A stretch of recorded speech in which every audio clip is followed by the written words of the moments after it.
Mayor Robbie Perkins out of Greensboro, North Carolina.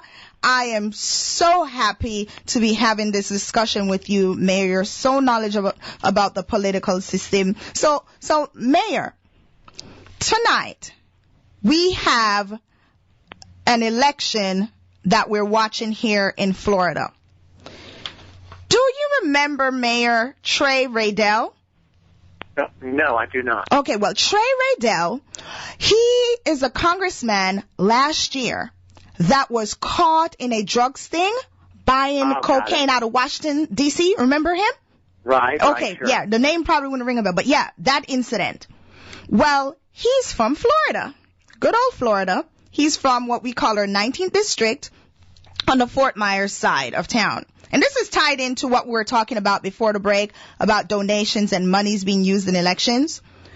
Well, those candidates that decided to run for his seat in the primaries, which is being held today, the polls closed at 7, they ended up having a very nasty campaign over the last few months. Mud slinging to its highest level. We're talking press conferences being held to talk about allegations and accusations between the candidates. It was that bad. The candidates in this particular race, it's Michael Drakehorn, Kurt Clausen, Lisbeth Benaquisto, and Paige Kriegel. Now, Paige Kriegel is a doctor. Lisbeth Benaquisto is actually Senator Lisbeth Benaquisto because she's a she's a senator in the Florida Senate, and she is the favorite for the GOP. This is a Republican seat. She's endorsed by Huckabee. She's endorsed by Sarah Palin. So she's a favorite. And Kirk Clarkson, his claim to fame, he's a former CEO of Aluminum Wheel Company. He claims to take companies and build them up. If they're in the red, he gets them in the black. And Michael Drakehorn, he's an aerospace and defense consultant. So you had a great diversity in the candidates that were running for this seat, but somehow they did not try to differ on the issues. They were very much similar on the issues. And it just got really crazy. Well, Kurt Clausen spent over $3 million of his own money, Mayor, in this race. Oh. Over $3 million. And that does not include the super PACs that spent money in the race. And we're talking Values Are Vital is one of the super PACs. In Liberty and Leadership is another one. Together they spent easily over $858,000 in this race. So again, we as a society, and by the way, Mayor, I checked while we were on break to see what the polls are suggesting because it just closed at 7. And who do you think is leading? Kurt Clausen, the man who spent a lot of money. Doesn't he? What do you say, Mayor? He's got a little bit of money behind him, doesn't he? He certainly does. So, it's as oftentimes I say, it's too early to tell, but that's what's being reported out of Naples that he's leading. So, basically, I want to know, how are we going to address the private monies that is spent in election, the dark money that is spent in election, and dark money basically mean when we have donors that we just don't know who they are, and how are we going to combat what the Supreme Court just did by removing the aggregate limit? Because let's not forget, we have the Koch brothers, we have there's another billionaire, his name escapes me now, out of Nevada, that the Republicans, they're always trying to pray, in quotation marks, to him. How are we really going to resolve this going forward, Mayor? It's not going to be something that politically is going to be favorable to those that are in office because they're the beneficiaries of a lot of this money. Yes. Yes. And so, people tend to do things that are either beneficial or could potentially help their own cause, and the folks that are in office are going to raise the most money because they've been successful, and those that are trying to get to office have got to find a way to get elected as well. So it becomes a question of who raises the most money is most likely the person that's going to get elected, and that shouldn't be our system. At some point we have to reasonably limit the spending on some of these campaigns. A congressional seat, for example, yes, it is expensive to get your message out, but is it $5 million expensive, or can you get by and run a capable campaign on $1 million? I think we've got to start asking ourselves these questions in order to get folks that are going to go to Washington and represent us in a more balanced fashion and solve some problems. I mean, that's the bottom line right now is we're not solving any problems in Washington, D.C. based on the current system. We're sitting there growing our problems or ignoring our problems or passing it on to the next generation. And we already know that a bipartisan committee headed the Simpson-Bowles group yes. Determined that if we don't deal with our Medicare problems in 35 years, they will take us under. No question asked. The numbers are there. Even if we do everything else right, it's still going to take us out. So if all of the folks that can do the math can come up and run these numbers and see that we're in bad shape, why can't the politicians deal with it? It's because we want to deal with the issue of today instead of planning long term. And a lot of this has to do with who's pulling the politicians' chains today. And that's who gave them the money to get them elected yesterday. So let me ask you this then, Mayor. Do you believe that we should have limits then on money spent on advertisement, specifically advertisement in campaigns, whether on a local level or on a federal level? I think we're going to have to get there. Okay. I know that folks have resisted that on really both sides. But it gets to the point where enough's enough. And what is oversaturation? And I think that may happen when the American electorate says, we're not going to take this anymore. That's really when it's going to stop, is when the citizens of this country say, it's broken and we're not going to let you fix it anymore. We're going to fix it. That is true. And that's really, fortunately our government is still set up so that we can have that type of change. We're not in a country where you can't, if the majority of the people truly get out and they say we're going to take advantage of our privilege to vote, and we get out there and do that, and we can affect change and make a difference. The concern that I have, and it's a huge problem in the smaller elections, is voter apathy. I mean, in our city, for example, we had 20% of the people vote, 17, 18% of the people vote in our last local election. That's not a way to exercise the privilege of voting in America. No. Even in our presidential elections, where we may have 60-odd% of the people vote, there's still huge amounts of American citizens that are registered to vote that don't exercise that privilege. And in order to fix the government that we've broken today, we're going to have to get everybody out and have that turnout really high, and express ourselves and express our dissatisfaction in the way things are going. That is true, but then this brings up the issue of voter ID. I mean, I know it's a problem in your state of North Carolina in terms of it's a hot topic, and it's a hot topic here in Florida as well, and Texas. So how are we going to even overcome that? Because with the new rules on voter IDs, and mind you, let me state this for the record.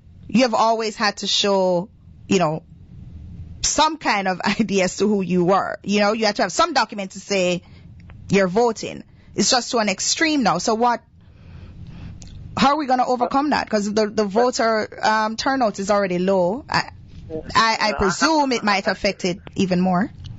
I spoke out against the voter ID, the photo ID in the state of North Carolina, and wrote op-ed pieces to our local papers and our paper in Raleigh about this issue. And I really think we're going in the wrong direction. The voter fraud issue, I think, has been overblown in terms of the propensity for voter fraud and the necessity to put this in place. And I think we have adequate protections in place without going to the extreme that the new voter ID laws require. And I do believe that many of them could be thrown out in the court system as being just a way to keep people from voting. You want people in this country to vote. I mean, we make better decisions as a country if all of our people participate in the process. Exclusion of certain groups from one reason or another is not a way to bring this country together. And in fact, I think it's doing more to tear us apart by bringing issues like the voter ID piece to the table so consistently. That is true. Now, Mayor, as you can see, the Ukraine crisis is becoming more than a crisis. It's really heating up. And there are talks about sending troops, sending aid to Ukraine. What are your thoughts on that in terms of Americans going over to Ukraine? Our soldiers, which are already stretched thin, going into Ukraine while this matter is flaring up? I really can't speak to that one. This is a matter for those that have the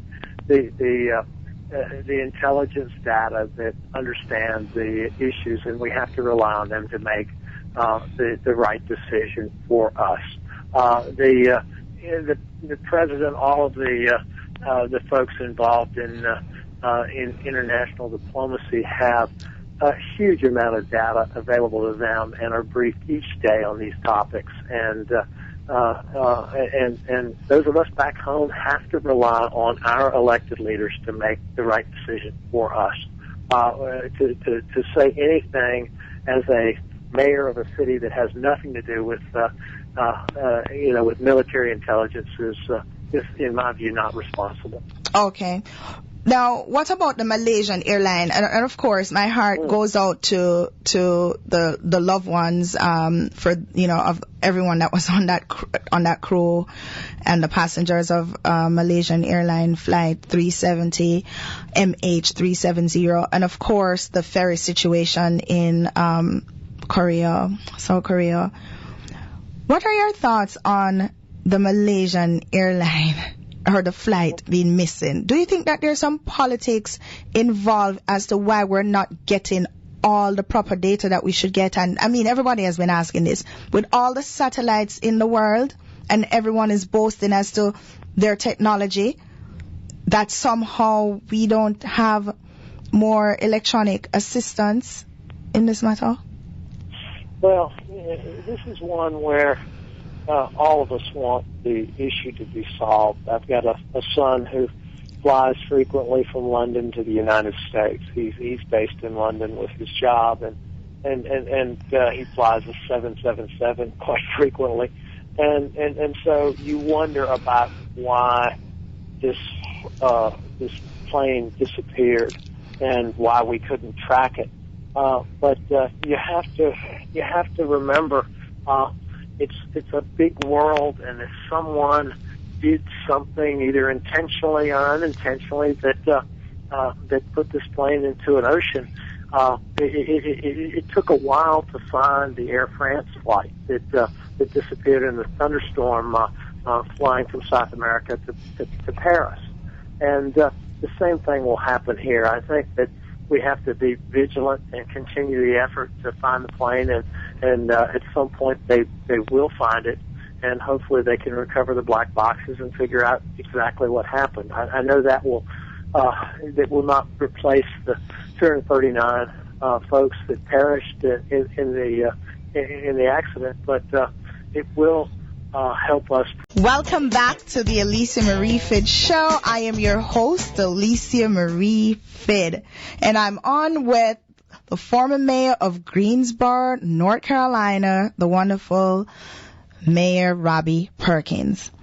Mayor, before we went to break, I asked you to think about who do you think will be the leader of the GOP going forward. And I say that because I'm making an assumption, rightfully or wrongfully, that Secretary Clinton will be the leader on the Democratic side. You know, a lot of people are making that assumption, and I've joined in.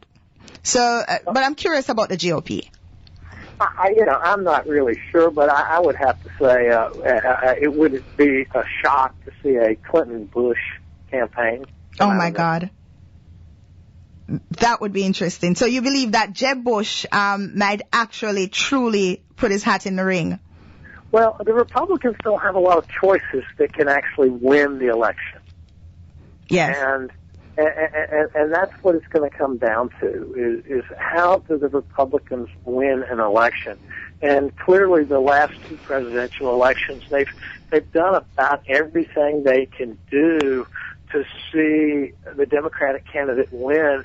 In my view, even essentially running the president's campaign for him the last two elections. Yes.